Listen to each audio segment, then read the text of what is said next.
Some of the biggest challenges for the banks in the UK are to maintain a good customer experience, but at the same time to ensure that they're doing the due diligence that they need to. And often those two things can be in conflict. So the greater security measures you put in place, sometimes the more difficult or the slower the process for the customer.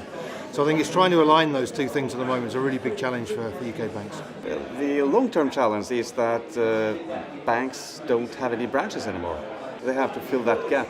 So a lot of complicated rules apply to all the customers who want to open the bank accounts online. As you can understand or imagine, we've got lots of customers from the UK, outside of the UK, and if you throw in the whole continental demographics, EU, non-EU, that leads up to a lot of complicated KYC and anti-money laundering regulations, which mean no one else feels the pain more so than our consumers when it comes to opening up accounts online or within the branch. So the hypothesis that we've tested was that individuals will be inclined and able to open a bank account in the UK prior to their arrival into the country using their national digital identity, and all this would happen all online. Digital identity with us is used for every aspect in the society, both in public service and also in the private sector for many different areas. If you think about all the customers, prospective new customers to the UK, just think about the incredible difference it will make to their lives, where they're sitting somewhere in their living room and they think about, well, I need to move to the UK in the next few months, but here we go, I've got this tremendous thing called digital identity, which makes the whole onboarding process absolutely a walk in the park. And also users have a digital identity that they are able to use not only across multiple parties, but they are able to use it across borders as well.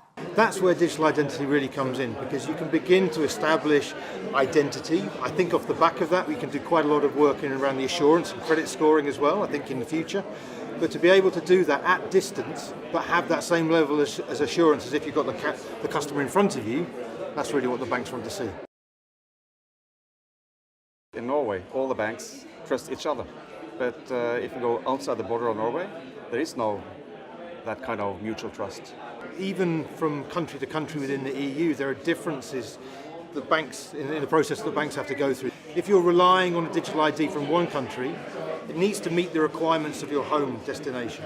I guess we actually have to build an infrastructure that we can use and then also have to build on the regulatory parts. I think that's the biggest challenge I'd like to see addressed. It's that standardising or finding a common standard in terms of the kind of information that needs to be provided to banks. We need to all work together in a collaborative format to make it reality for our customers.